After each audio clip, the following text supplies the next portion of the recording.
Hi, everyone. Welcome to another episode of Let's Talk About It podcast by SafeTalk, where we bring you insights, practical tips, and stories how to manage your therapy practice, how to build it, and how to run it.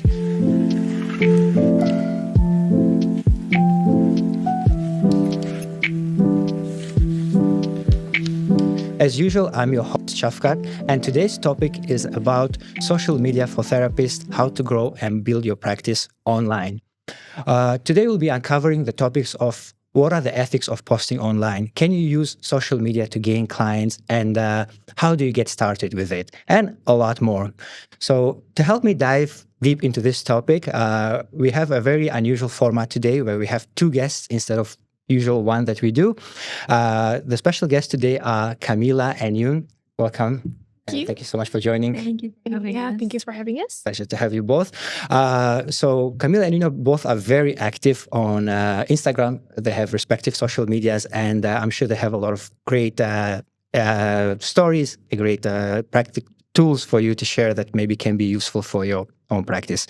Just to give a bit of a background about them. So Camila is a licensed counselor, and she has both worked as part of a group practice and running her own private practice as well for many years. And she runs a very vibrant and popular Instagram page where she shares a lot of useful mental health related content, and also sometimes shows a glance into the behind the scenes, what it's like to run her own practice.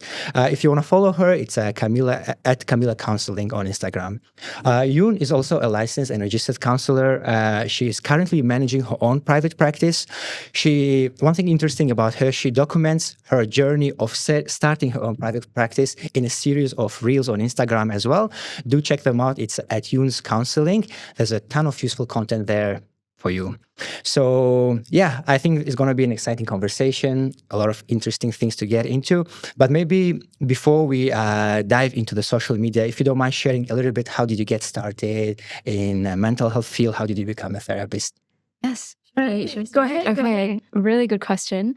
So my background is actually in consulting first. It was just a boutique consulting firm.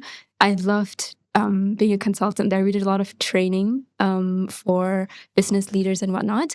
But I, being somebody who has quite a high expectation of myself, I ended up burning out. But I think that's quite common for a lot of young workers. So I needed a break. And at the same time, I was seeing my own counselor, and she is somebody who, one, I admire because she supported me so much.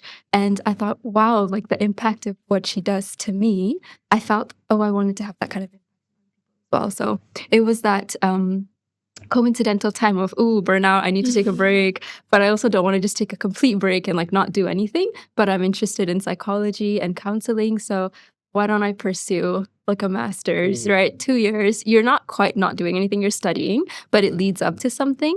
So that's how I got started. Yeah. So that's like a second career. Second career, yeah. Career pivot, if you will. Okay, that's amazing. Wow. And Yun, how about you? Yeah, so for me, because I had a background in psychology, but I think during that time, I went on a volunteering trip to Sri Lanka, actually. Oh. So I was involved in doing a little bit of mental health work there. And then that is when I actually get to know, this is what mental health is going to be like if I work in this field. And the imposter syndrome came in. I was like, it's such a big responsibility. Can I do it? Cannot do it? So actually, when I graduated, I went into recruitment.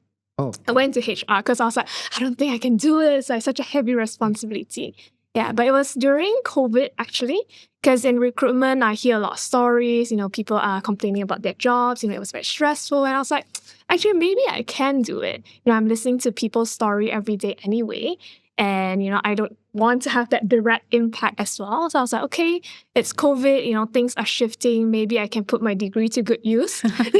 So I was like, okay, let me try this out, go for a master's, really get involved in the industry, get to know more and see where this leads to. I understand. That's incredible. Honestly, just want to, I think on behalf of anybody, say thank you, for choosing this job, because in this day and age, this is something that probably we need the most. And I know a lot of, Camila, even it's your second career, but also a lot of people also getting into it. I even met this counselor who started, I think, used to be in IT, similar to me in the IT digital industry, and shifted. I think he's somewhere around 50 plus and just studied masters and got into counseling. And this is incredible. Yeah. It's really good. It's a field that doesn't have any like age Age limit. restriction. Yeah. Yeah, it's like anytime you can just kind of come in and Yes. you can contribute in different ways. And yeah, it's definitely something we need these days. So it's perfect. Okay, so thank you so much for sharing. You know, I think it's great to get to know you a little bit better, and also maybe we can just go into today's topic, which is social media. So may I just ask, you know, like how did you get started with social media? You know, like, Yes. How did I get started?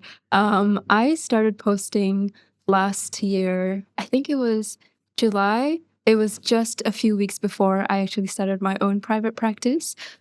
Before, when I was under a private center, the private center did all the marketing for me. So I didn't have to do the self-work of attracting clients myself. But then I decided to start my own private practice. And I thought, whoa, I need clients for this to be sustainable. So let's start my own social media. So the first post that I did, I think it was similar to let's start my private practice, kind of like the journey. And it was just random shots, no experience, nothing.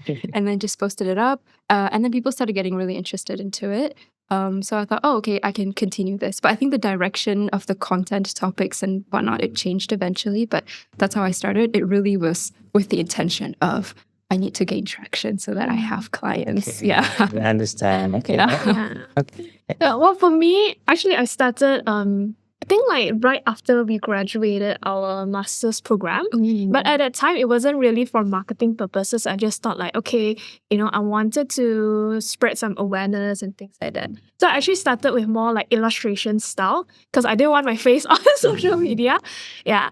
So, but then, as things get busy, because I went under a private center as well, and they were doing marketing for me, and things got busy, and I just kind of left it there. Yeah. Until I recently left my center because they, unfortunately ceased operation, and I have to start my own thing.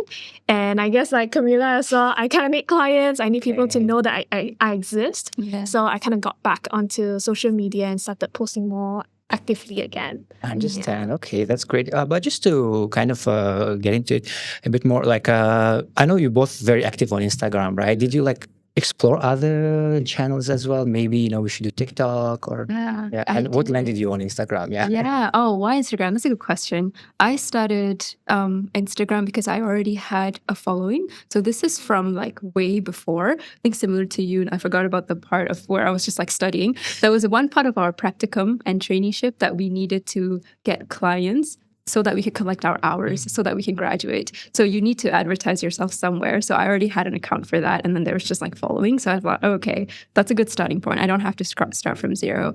But lately, I'm on TikTok as well. So on my FYP, my algorithm gives me like therapist content. So I thought, I should be on TikTok as well. But I'm not sure if it's the content type or something. I was doing much better on Instagram than on TikTok. Okay. So eventually my effort kind of just focused there.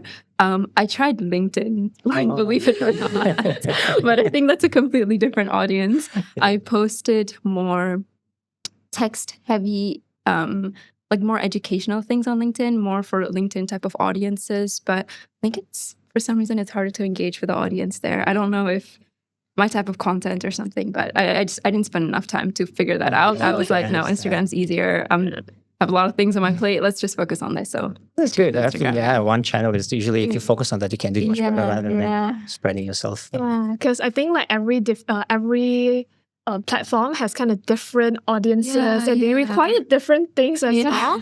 So it's really difficult to be managing so many different platforms. Yeah, and part of it is also I know if I get on TikTok, I'm gonna get sucked into the doom scrolling situation. So this is a boundary. Yeah, it's a boundary. I'm not getting on it. Yeah, so I just focus in terms of Instagram since I'm already on there. I spend a lot of time trying to understand how it works, the algorithm and things like that. Yeah, so it's just easier for me to manage that way.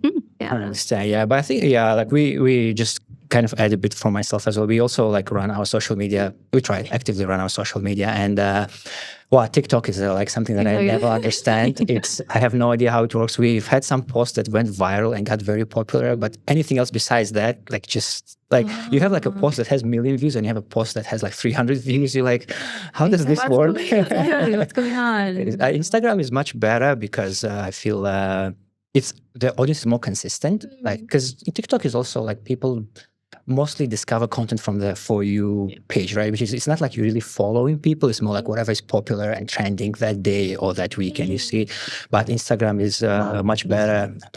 Yeah, it's more like consistent audience. They constantly follow up. You see interacting with them and all. And I think for us, even we ran TikTok for I think a year. Then we've abandoned it. Oh no! It's there still, but we're like, we're not going this. We don't understand. Whatever we think like this is gonna work, it doesn't work. Oh, no.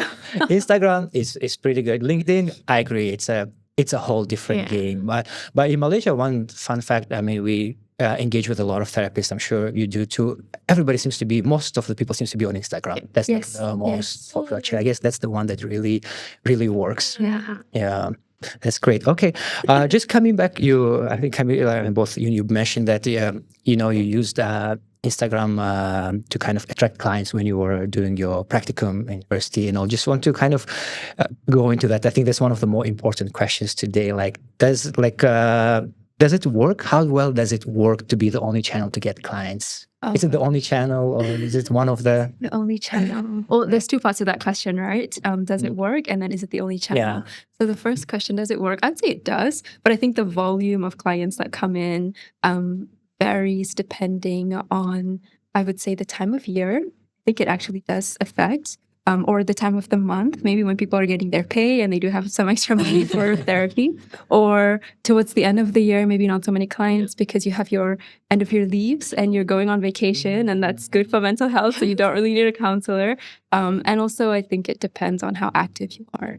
So for me, when I started in August, I was quite consistent, and the type of content that I made, coincidentally, it ended up being one that was easy to get spread out and just garner a lot of attention. So there was so much engagement and traction, and that converted into a lot of clients. But then if you look at it as in like a funnel, you would have a lot of interest, but then once they actually like DM you and they get to know your fees and things like that, then probably you only get maybe 2 or 3 clients that actually come for sessions. But I would say I think it's quite effective as a tool to receive attention, for people to at least start engaging with you. And then once they're there already, then it's up to you how you handle it and how you continue to engage with people.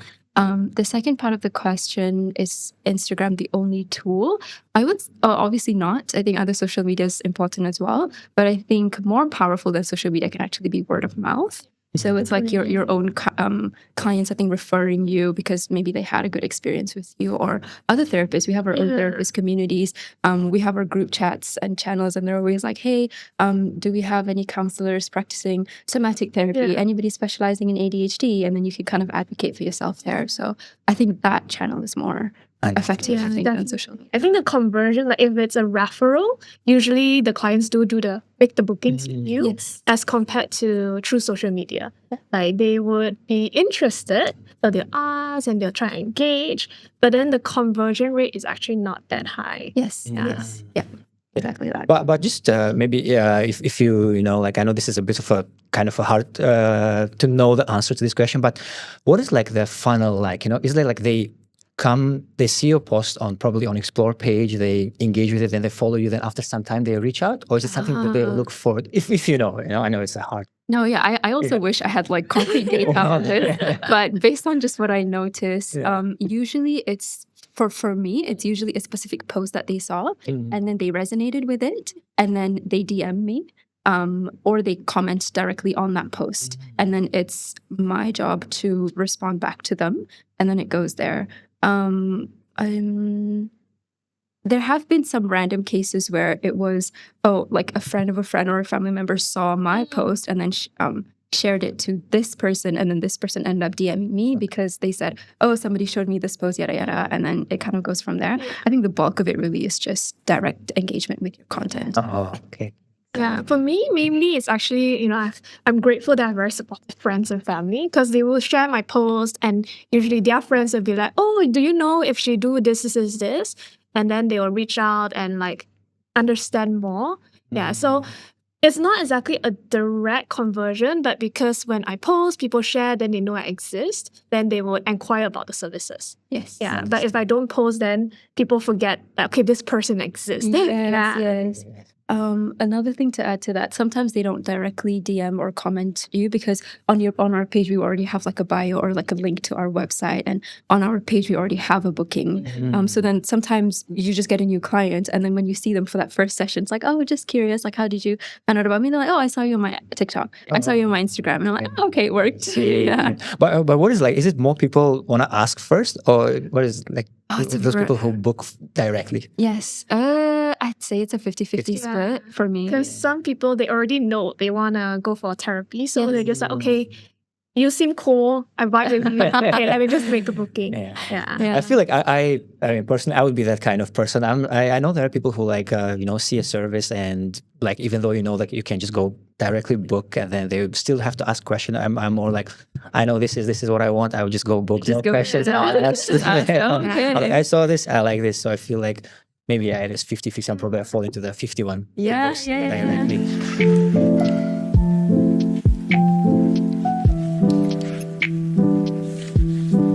Okay, so just now, Camila, you mentioned that usually they come from a single post, right? Like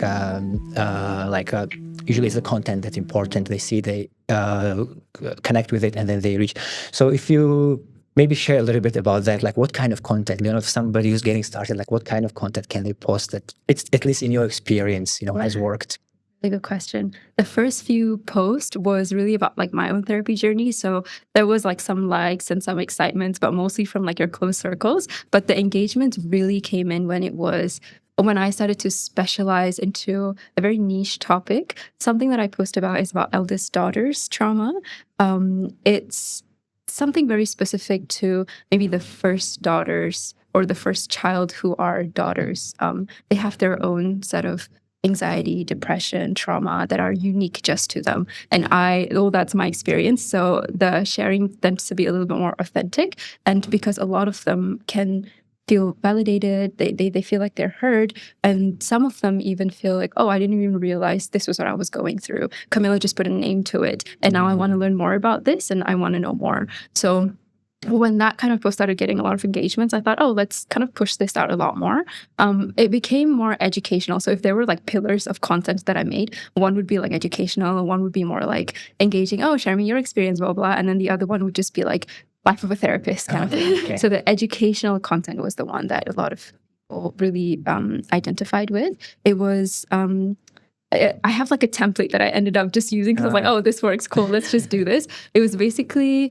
the caption is something that like eldest daughters would say or do or something, and then it would be like bullet points of like phrases that we have in our heads, ways that we overthink, ways that we identified with the world. And a lot of them saw that, oh my God, that's exactly what I say, that's exactly what I do. And they're like, okay, I like this Camila. I want to work with this Camila. She understands. Yeah, she understands me. Yeah. So that's my kind of content. I see. Yeah. Okay. So mental health awareness seems to be awareness. Yeah. But for the other posts, just curious, like, are they like, the life of a therapist and all, still do they bring, or is it mostly just to kind of, because I think not all content has to be about getting new clients, right? Some of it, it still has to be balance of just branding, just posting just for the sake of maybe keeping the channel alive, but also connecting with a different audience. So do those work as well? Or? Yeah, well, they bring a different set of audience. So the interest in those kind of posts would be maybe future therapists. Mm-hmm. So they would DM me and say, hey, I saw your post. You're a therapist now. Can I talk to you? What's your journey like? I feel like I want to be a therapist, So you get to build your own sort of community from there. Yeah, but that's my experience with other types of posts. Because like for me, I also sometimes post like, oh, how come along with me to work? Mm-hmm. Yeah. I feel like people do tend to like to watch this kind of content because I guess they're really curious how our do work therapists live? how our life looks like and things like that. Yeah, but usually those don't really quite convert into clients. But like you said, it's mostly people who's interested in like being a therapist or just general public, right? Being curious. Yeah. So that usually gets like some views, some DMs, inquiries, but not like, hi, what's your service like? Yeah. Okay. So for that, it has to be mostly just like mental health awareness. Yeah. Do you also niche down on any like similar to Camila? Or, Not at the moment. Yeah. So because I just restarted my I guess my Instagram again. And I'm still trying to find like, okay, what's working, what's not working. So I'm just kind of like playing around and see what works. So yeah, but so far, it's like really different. Some posts hit, some posts doesn't. Like the one you put in a lot of effort sometimes just doesn't hit the algorithm. And then the one's like the least amount of effort suddenly is like, people like that. Yeah. So it's very confusing. yeah, it's true. It's true. It's a very wild west that you don't always, Yeah. especially like the algorithm change as well. Something that could work at one point doesn't work. Yeah. So hard to- but in terms of effort, you mentioned like it some posts take a lot of effort. I don't know, like how is that process like of creating like let's say a reel or a post? Does it? I'm curious about this too. Yeah, I spent a lot of time curating my content. Yeah, because usually it will start off with like an idea, right? Do I want to post like a day in my life, or do I want to say like, for example, my journey starting my own center? Yeah, so all this, then I have to like start curating, and I need to do the scripting. And when I do the scripting, then what kind of scenes I need to capture in order to, be able to reflect what I'm trying to say as well. Yeah, then again, with so many content on the internet, then how am I going to grab attention, the editing, I need to learn the different editing apps. Yeah, so it takes a lot of time to create content that has a lot of creativity involved. Yeah, like I'll be spending like a whole day trying to edit that video. Oh, wow. Yeah, so it's definitely is an effort, which is why it might not be the most sustainable if every single video is like that. Yeah. But it's worth it because the quality is insane and you just see her creativity shine through. And I think even if it's about like life of a therapist type of content and it doesn't get direct client conversion or engagement or anything, I personally feel like if I was from the position of a client, which I am a client in therapy myself, if I see my therapist doing all of that and these are other aspects of her life that I don't get access to when I'm in sessions with her, I think it builds a lot of trust. Yeah. And it builds a lot of confidence and safety. Yeah. Because, I get to see my therapist's personality, like her hobby and things like that. Yeah, I totally agree. I think like mainly why, even though it doesn't create direct conversion, I still want to post this kind of content because I feel like people nowadays, they want to feel like I can vibe with this person, I can trust with this person before they want to invest in their time and money to work with you. Yeah. Yeah. So having a glimpse into, this person exists, they're real, they have a life, how they think, how they move and stuff like that definitely can build that kind of trust as well. True, definitely. Yeah, I've seen it in so many centers, and also therapists do it as well. Like centers, like they usually do introductions with with a therapist who work, like even beyond introduction, they kind of what is their life like behind. I think it's the personalization, as you said, saying that this is not just a therapist, like they're a person as well, they have, I mean, I know this sounds maybe bad, but it's like they have their own life, like they exist outside the therapy room and all. It makes it more personal and you feel like, I connect with this person, and it definitely works. I think everybody should do that. Maybe both of you seem to do similar thing where, it's a awareness content. It's also behind the scenes of the therapy and life of a therapist. I feel like somebody who's getting started maybe, or somebody wants to start their social media, that's something that they should look into. Yeah, you should humanize yourself in your content. Nice. Okay.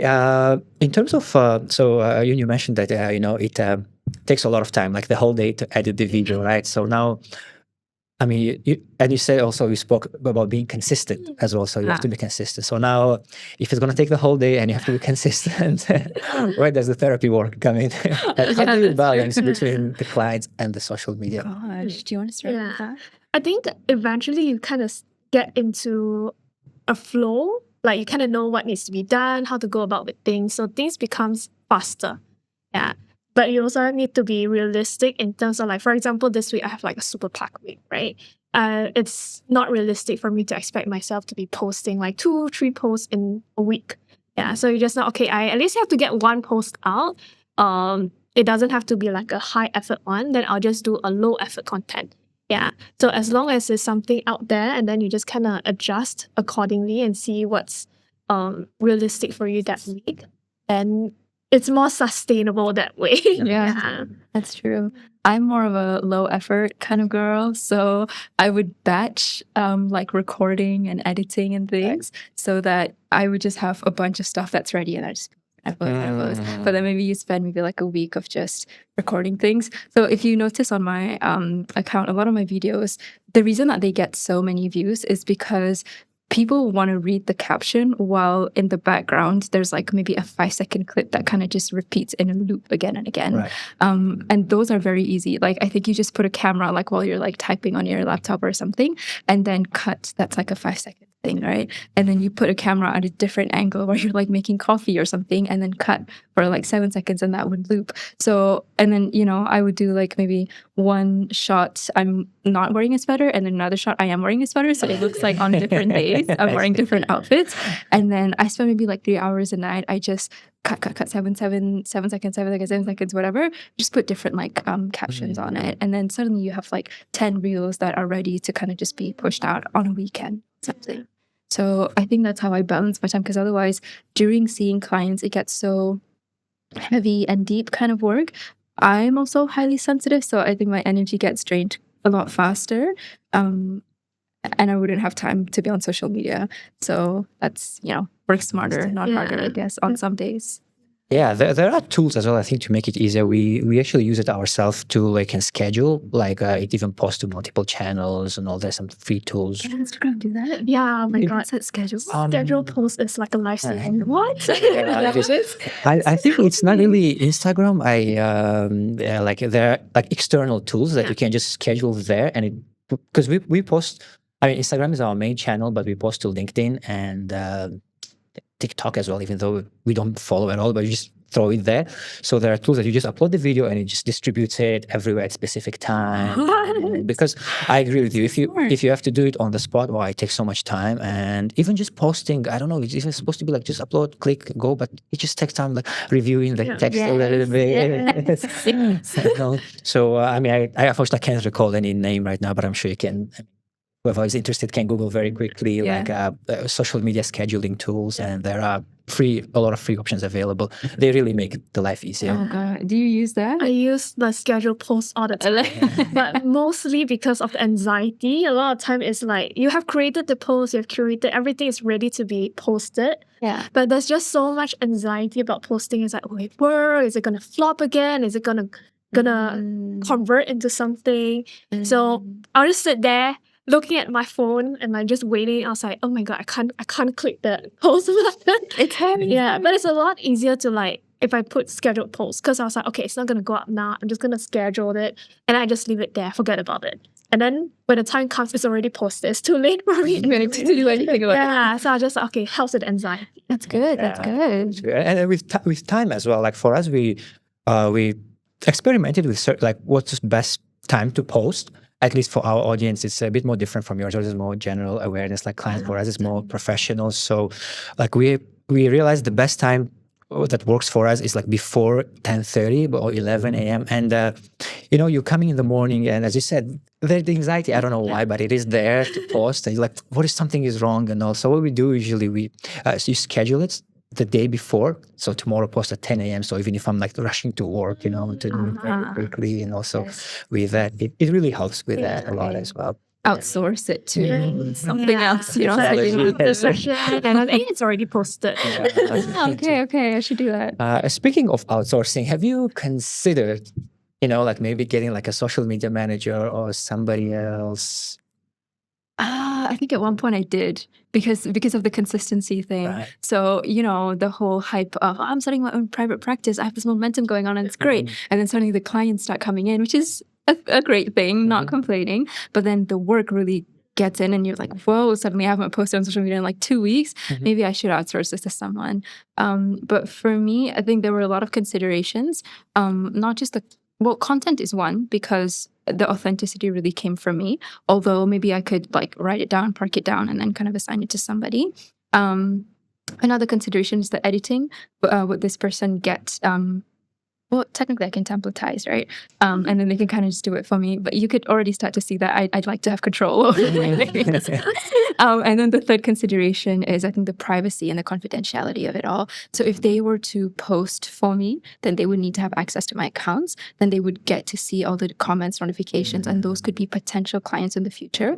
And that already breaks confidentiality, right? So ultimately, I just, plus to find another person who could do that for me and to have a good relationship with, so that I don't get stressed about like having to manage another person. Ultimately, I decided that it was a bit too much, and I thought, you know what, it's okay, I'll just handle it. But I say that, and then I went inactive for like 3 months. So maybe I should have. I don't know, but I ended up not getting it. But it was a consideration. Yeah. How about you? I think for me, because one, like, cost is one thing, you know, being in this field, I think a lot of therapists can agree with me that it's not that easy. Right. And definitely, you know, if you hire a social media manager, that's additional cost there. And then on top of that is, I also see this as a creative output for me. So I like to be able to show the creative side of my heart. And I have a very exact like vision of how I want my post to look like. And I think it's just gonna take more effort to explain to someone, hey, you know, I want it this way and things like that. And like you say, it's the authenticity. Because I look at my social media page as a place where people get to know me. Yeah, and see who I am, how I work, you know, how I think. So it's better for the things that I put up to be from me. So it's a reflection of my workflow, of me, and how I present myself as well. Yeah. That's good. I think the creative output, that's a very interesting point, you know, like I definitely agree with that too, you know, like it's even though you have to be consistent at times, it seems like a burden, but it's still so much fun to do those videos, right? And as you said, you're putting yourself out there. We all want to present ourselves in a certain way, and then now you have a full control over that, and this is how I am, and it's good. And somebody might get it wrong, you know, like somebody might put something you know. And I think in terms of Camilla, you mentioned also like, I mean, I don't know if it would be right to call this perfectionism, but you know, I want this to be this way. Yeah, it is. You can say it. It's okay. I won't take offense. No, I mean, I don't mean in a bad way. I mean, I'm also very, very particular with that as well. Even though I'm not the one who does the post, I just manage it. Like I try to look at it, and a lot of instances I've been like, oh no, this is not how we want to be presented. Please can you change this? And also, I totally get that. You know, like it's because I mean, social media, while it is great. I mean, not saying that it's very easy to get into that. Sometimes you can get a backlash from it as well if you post something wrong. You know, and so you gotta be careful with that too. Did you have to go through that process as well, like outsourcing it and then editing, reviewing before you greenlight? Well, I mean, I guess I wouldn't call it really outsourcing fully, but like in-house outsourcing. Like we got a person to come on board and do the social media. Well, first of all, because I'm a bit bad when it comes to just social media. I mean, even my personal, I have like supposedly have a personal Instagram page, and I post there like once in a year and a half. Maybe. Yeah. So I'm very bad with it, but thankfully my brother Shohin, he's quite good. So, but also he's quite busy with his work. So like we'll get somebody else to help us out. So we always get somebody to help out. But what I do is usually I first day when we meet, I always sit down and I will explain to them, okay, this is the message that you want to sell. This is our values. This is our I think it's very different when you want to manage like a personal page because you're representing outside, right? As compared to like, okay, this is like a company. Yeah. So it's gonna be a lot very different when it comes down to the things that you want to put out, or how you manage your social media. Yeah, because I think if you are a center and then you want to do everything yourself, it's very difficult as well because you're representing so many different therapists with different personalities. Right. Yeah, it is. And also one thing I just maybe I from my experience is that as I said, I can become like a pain also, like in the beginning, like, oh, post should be this way. I don't agree with the way this was written and all. But honestly, like we've been doing this for a few years already, like getting other people in the company to help us, run our social media and all. But I realized towards later, especially sometimes trusting them is actually a great way as well. Yeah, don't underestimate them. Trust them, I am right? not. It's- It's not honest, especially it's just my own problems. I get you. So we're in the same boat. Yeah.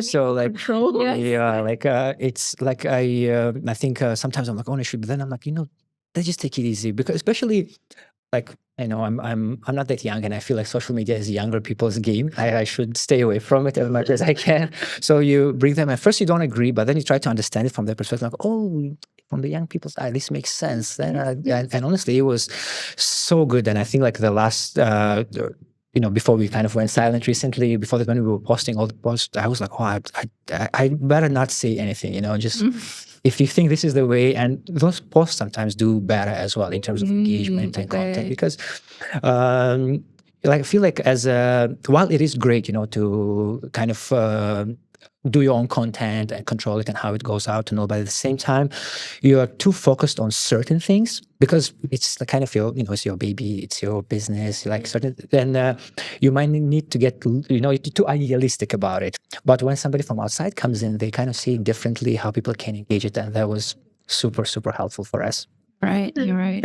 Yeah, maybe I should. Actually, that's inspiring me. I think I should just have to let go, practice what I preach to my clients. And because with time it grows as well. You can't do it yourself. I'm sure it gets very complicated. You get busy, but I do understand honestly the financial constraints. It's not cheap as well. And I mean, we've spoken to a lot of therapists. We've spoken about like, finances of therapists and all. We had those topics, and I understand how hard can it be, but maybe not getting somebody full time, because I know there are like agencies and people who do it, like they kind of assign under multiple clients at the same time. So they just spend maybe a day or two just to help you with the content, and then they do, so that maybe can be an alternative. That's something a bit more affordable. So I'm not sure where to find them at all. I've never dealt with them, but I'm sure there are.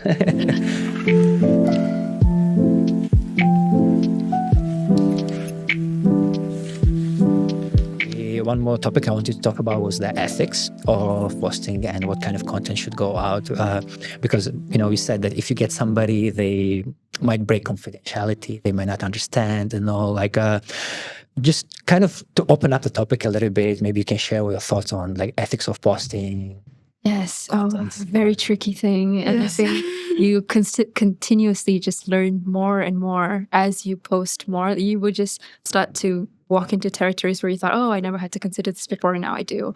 One of my first experiences with ethics and social media is where past clients maybe could reach out and say things, and maybe they're commenting, great things like, you helped me and things like that, but you can't respond to that, because otherwise you would confirm that yes, you are their therapist, and then people could look into that particular profile.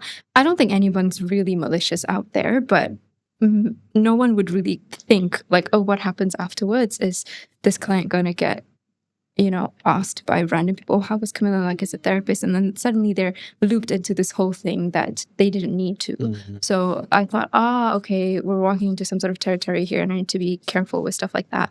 Another ethics is the content itself. We have to be very careful around not identifying anybody, posting even like case scenarios that could mimic, I think, especially our current clients, because they could very well be our audience as well.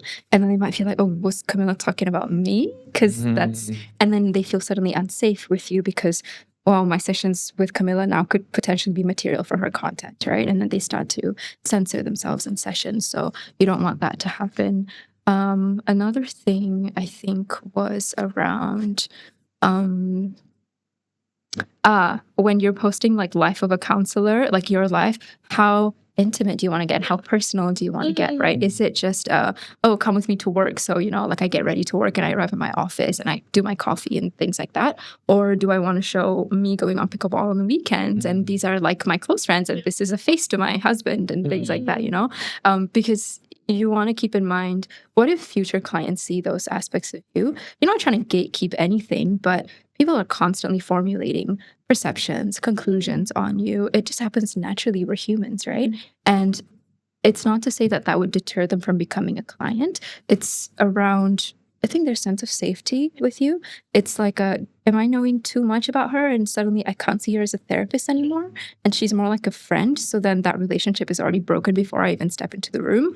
And what would it do to your current clients, right? Imagine you're showing yourself having a really fun time on the weekend, healthy relationship, but they're struggling and they come to sessions for relational issues. And so they feel like, oh, wow, like I come here and I dump all things to her, but easy for her to say she's having a good time in her personal life. You never know. So it's just, it's hard to put criteria to it, but eventually you learn over time. I think like part of it is also like when we were doing our course, we talk about the ethics of self-disclosure. Yes. Yeah, so it's like, oh, you want to remain like a blank slate so your clients don't have form any kind of perception and things. But when you're putting yourself out on social media, they will see things like, for example, you mentioned, right, the day in the life. When I first started doing it, I was like, how much can I show? I don't really want to show my house. What if people start forming like perception about, oh, maybe Yoon is like of this certain background, which I understand, and then there's also a safety concern and things like that. Yeah, so there's a lot of things to be considered before you can put up a content like this. Yeah, but then there's also the other side of like, hey, actually, we are also human. Essentially, you're trying to build that kind of rapport with people. You don't exactly want people to think like, oh, therapist has it all together and things like that. So for part of me, when I consider is also trying to humanize therapists, which is why then I have to try to find the balance between, okay, how much can I disclose about myself without making my client feel uncomfortable about it. Without hindering them from being able to show their real self there. But there's also the other consideration that, hey, maybe people of the similar level, like for example, people who resonated with my background will feel like, hey, maybe you can understand what I'm going through because they see my life and then they feel like, hey, maybe she can understand a little bit better because we are of similar background and things like that. Yeah, exactly. You're constantly tiptoeing in between. It's a great balance to hold, right? Yeah. Is there, in terms of like when you study, I'm sure there are like classes for ethics of sharing and all this. Does any of it go into? I'm sure social media is maybe too new to have any curriculum, but syllabus, but it's like ethics around like what can be posted when you do studies.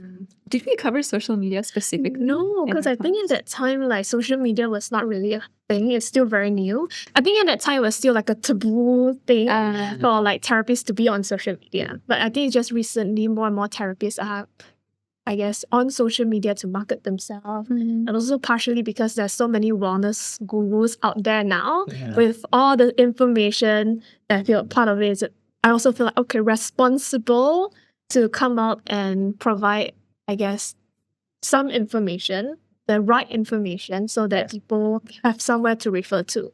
Yeah. I guess a good rule of thumb that we can take from like our classes, it wasn't social media specific. It was more around ethics in the sessions itself with your clients. And I guess you could apply that, right? Something that you're not comfortable sharing with your client in the session, you probably wouldn't want to do it outside in your social media either. But also when in doubt, like go to a friend, go to a colleague, another counselor, like, hey, would you post something like this? And then they would ask you, they would be like your sounding board, well, what's your intention in posting stuff like this, And then you're like, okay.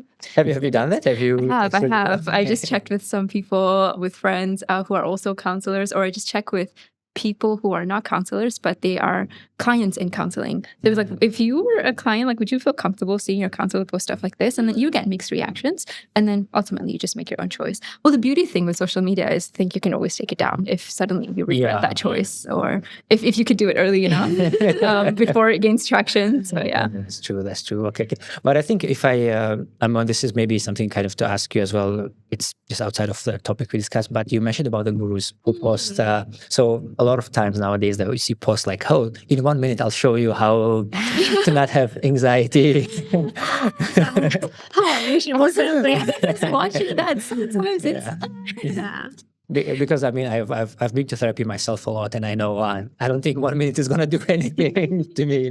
It took me a lot of time to get to even open up about it, like, or to understand it myself, forget about even solving it, like that's even a long time. So maybe that's something. Yeah. What is your opinion on that? Maybe you kind of briefly touched on that. Yeah, I mean, definitely there are some. I follow some of these people as well, Yeah. and some of the content is very easy to resonate for sure. Mhm. Yeah.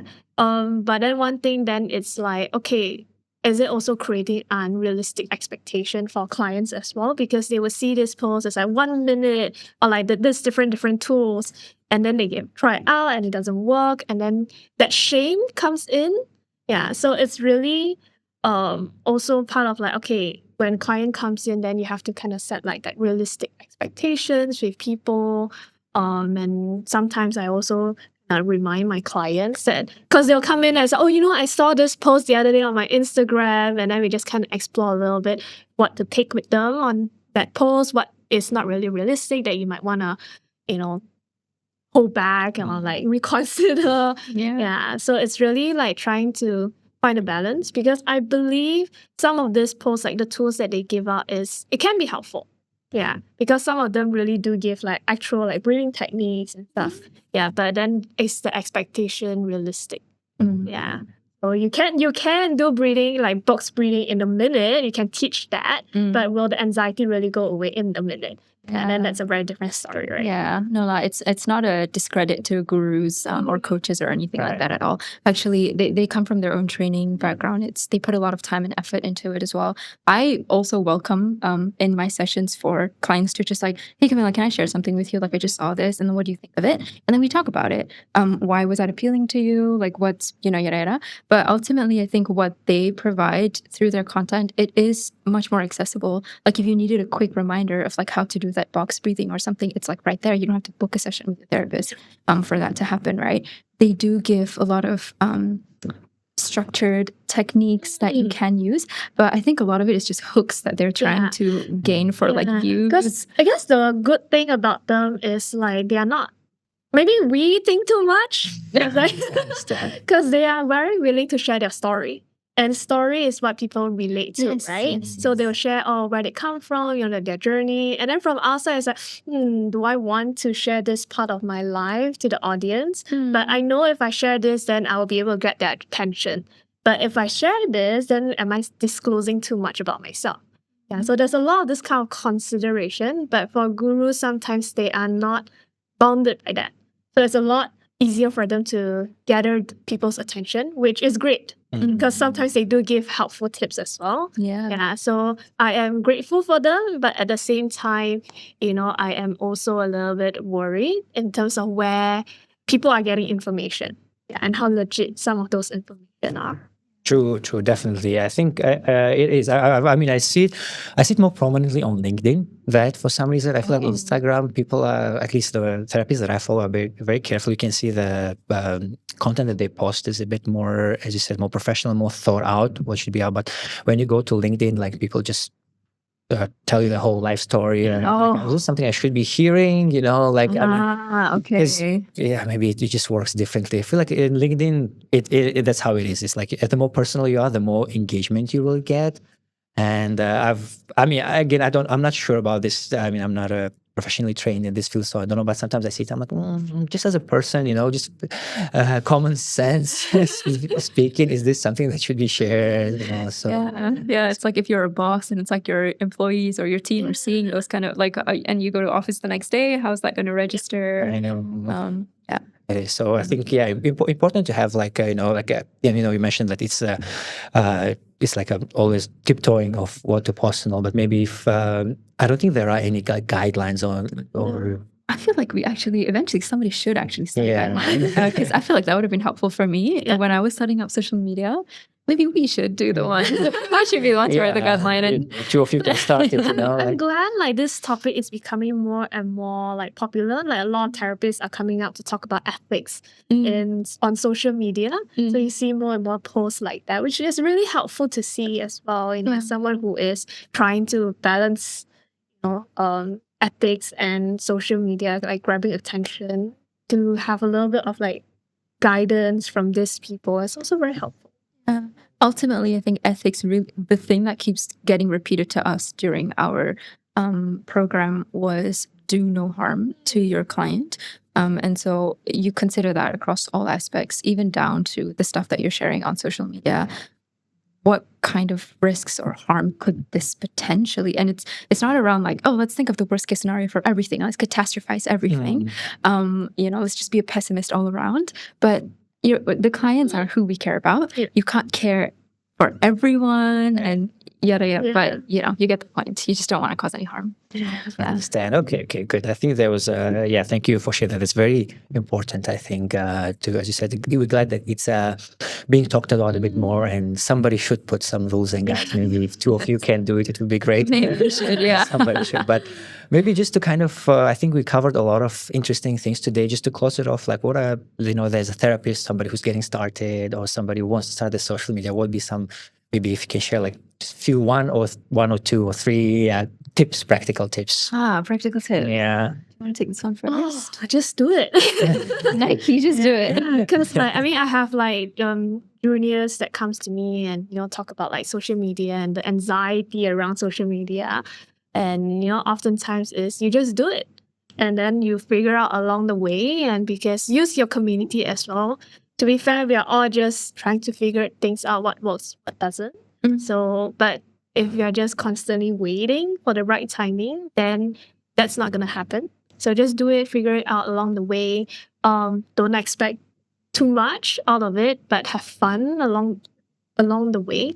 Yeah, and then if you found, you never know when you just go like viral or something. Yeah. So maybe one post just kind of works and you found your niche, then just keep going. Yeah. Really good tips. I would just add a few more. Outsource the stuff that you can. Maybe not to another person, but like if you're on Instagram or TikTok, like use trending audios. Like let trending audios do like the heavy lifting for your content. Just put like a camera and then just film yourself like moving around the room doing a bunch of things. You've already have solid background clips already that you can cut. Batch your editing and your filming, throw it out there. Ultimately also try to detach yourself from the outcome. Like it's quite it's also quite ironic because you yourself are the branding if you are marketing yourself, but then you also shouldn't take things personally at the same time. It's a tough line to cross, but yeah. I actually have some other notes as well around Sure, of course. Practical things.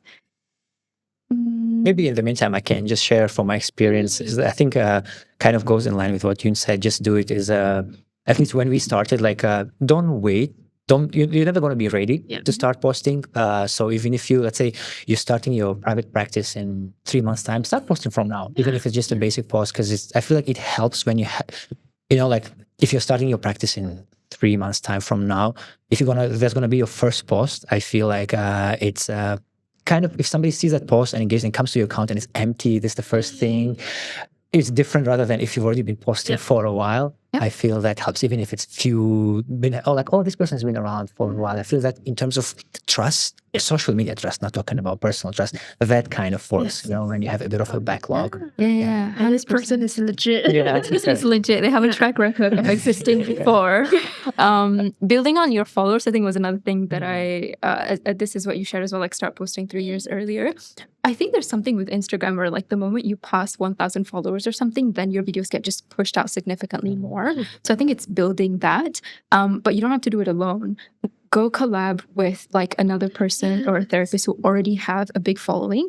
They just have to maybe make like one post with you in it and tag your account, and then you're basically borrowing off of their followers as well, and that could direct traffic to your account. You could do that as well. And then this is one thing that I always want to share with, because I see you do this very, very well. A lot of other people, not to shade them or anything, but I think immediately because you want to get educational, there's a lot of text that's just put on and then no one's sort of really reading it, and then it kind of turns them away from like your content.